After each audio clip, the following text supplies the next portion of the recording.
Good morning. This is Giovanni Gallucci, joined by Chloe Dawn and Alexis Parker, and this is the Daily Trend Report. Morning, Giovanni. Morning. Walked Ruby before the heat showed up, and the whole town still smelled like coffee from Frama. Good start. That's the right kind of morning.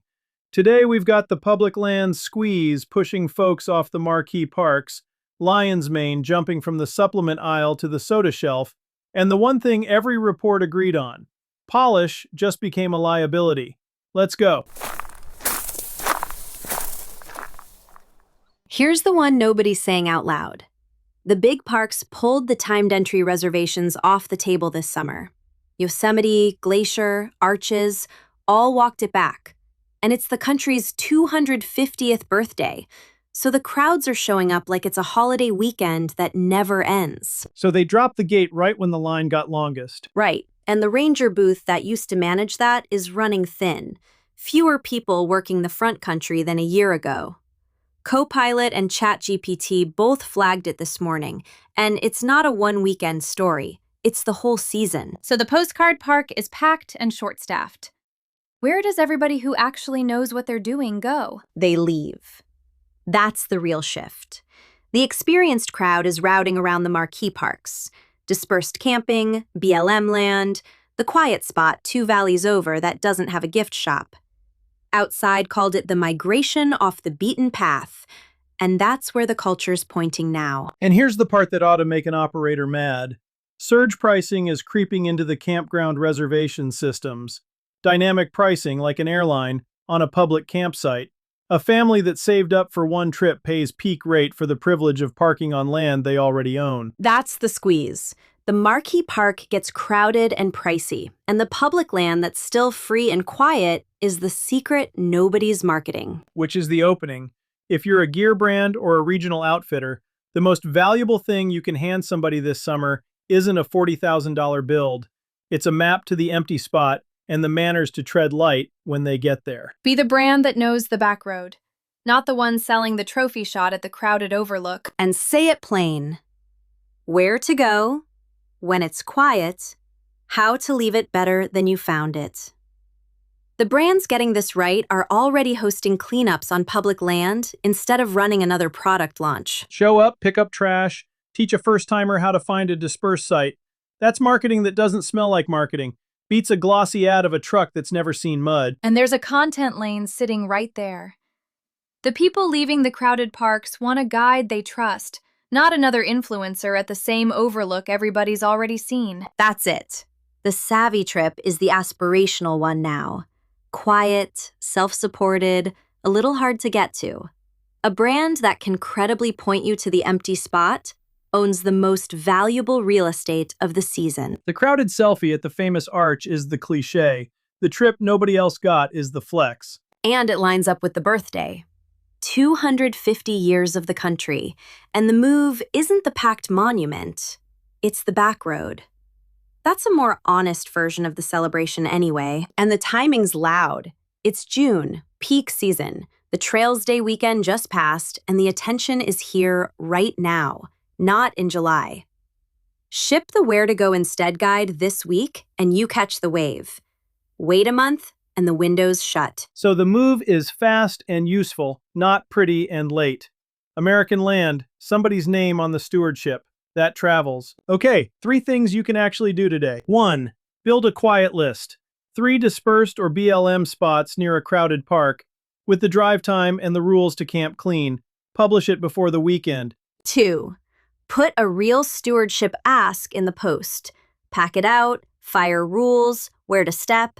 Specific beats a vague, we love nature line every time. 3. Shoot it on a phone at the actual spot, not a studio. Dust on the bumper, honest light. The mess is the proof people trust now. So a few years ago, lion's mane was a beige powder you stirred into coffee if you read ingredient blogs for fun. This morning, it's a mango energy drink in the cooler at 700 Tesco stores. That's the whole story in one jump. From the supplement shelf to the soda shelf. Exactly. Tenzing put a lion's mane energy drink into mainstream grocery. A brand called Skip launched its own. Another one, Tranquility, Built a jasmine tea with lion's mane, ashwagandha, lemon balm, chamomile, magnesium, the whole calm focus stack. Grok flagged it, and the thread isn't the mushroom. It's the format. These aren't capsules. They're the thing you grab instead of a regular soda. So the supplement and the drink finally became the same purchase. They did, and it works because it kills the old trade-off. Clean used to mean simple, but it did nothing. Functional used to mean a benefit buried under a label full of chemistry-set names. The drinks winning in 2026 do both in one can. A mushroom you recognize, a focus story you believe, ingredients you can actually read. And cognitive's the fast lane.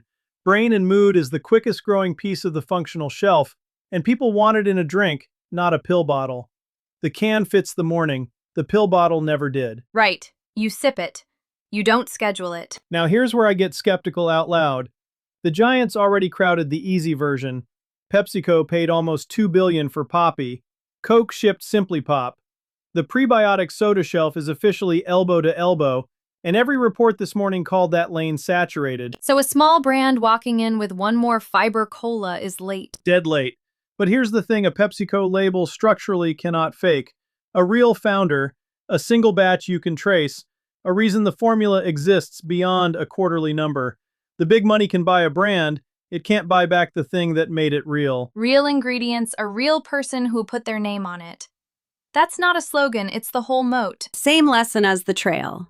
The thing they can't manufacture is the thing you lead with. And keep the benefit honest. If it's calm focus, say calm focus. The audience is hunting for the gap between the promise and the can right now. Overclaim and they'll find it. Underpromise on the label, overdeliver in the cup. That's the play. And the demand's real, not a niche. More than 80% of US shoppers are actively reading for clean labels, and the younger ones will pay 20 to 30% more for it.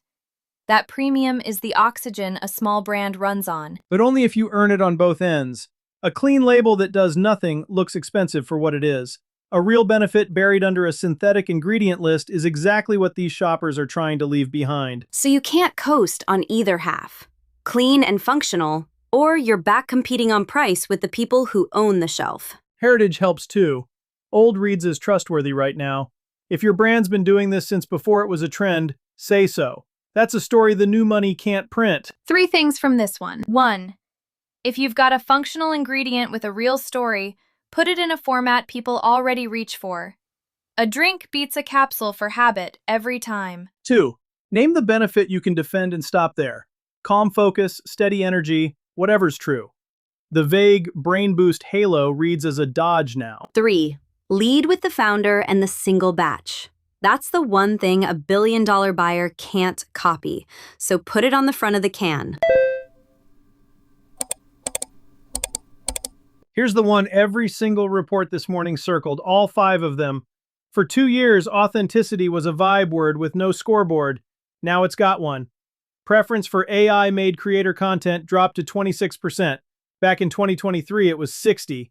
That's not a soft mood swing. That's the audience walking out of the room. And you can feel it. Half the short-form feed is the same plastic AI clip with a different voice on top. Roughly half the shorts feed is getting labeled low-effort slop. And the platforms aren't bragging about how much they can generate anymore. They're writing disclosure rules. LinkedIn rolled out a detector that flags generic AI content, caught it 94% of the time in testing, and just quietly buries it. Doesn't delete it, buries it, which is worse. So the polished corporate post is the thing getting punished. It's a liability now. And here's the number that should reorganize a marketing department. On LinkedIn, a real person posting pulls 5 to 7 times the reach of the company page, posting the exact same words. The logo's a parking lot. The human's the channel. People follow people. They never followed the logo. They never did. The data just caught up. And this is the rare shift that's 3 things at once. The audience changed its taste, the platform changed its policy, and the algorithm changed its math, all pointing the same way. Sound like a person or get buried? The catch is the staged version. The fake raw, the scripted bad take that's actually rehearsed. People sniff that out fast, and the backlash is harsher than the one against obvious polish. That's the trap. You can't fake the seams. You have to actually leave them in. Show the founder, the warehouse, the bad first take, the thing you'd normally edit out. And AI's not the villain here. It's a fine intern. It's a ghostwriter, not the voice. Use it to draft, to edit, to move faster. The minute it becomes the face, the reach goes with it. AI didn't replace creativity. It replaced excuses. Funny how it keeps landing in the same place all 3 lanes did today. The thing the machine can't fake is the thing you put up front. And there's a tailwind most brands are missing. Saves and completion just passed likes as the ranking signal.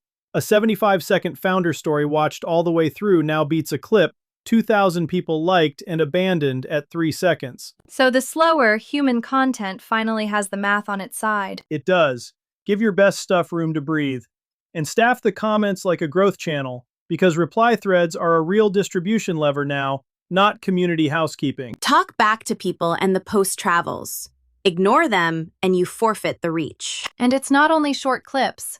Long form came back inside the short form apps. People will sit for the 15-minute version when a real person's carrying it. Here's what to actually do with all of that. 1.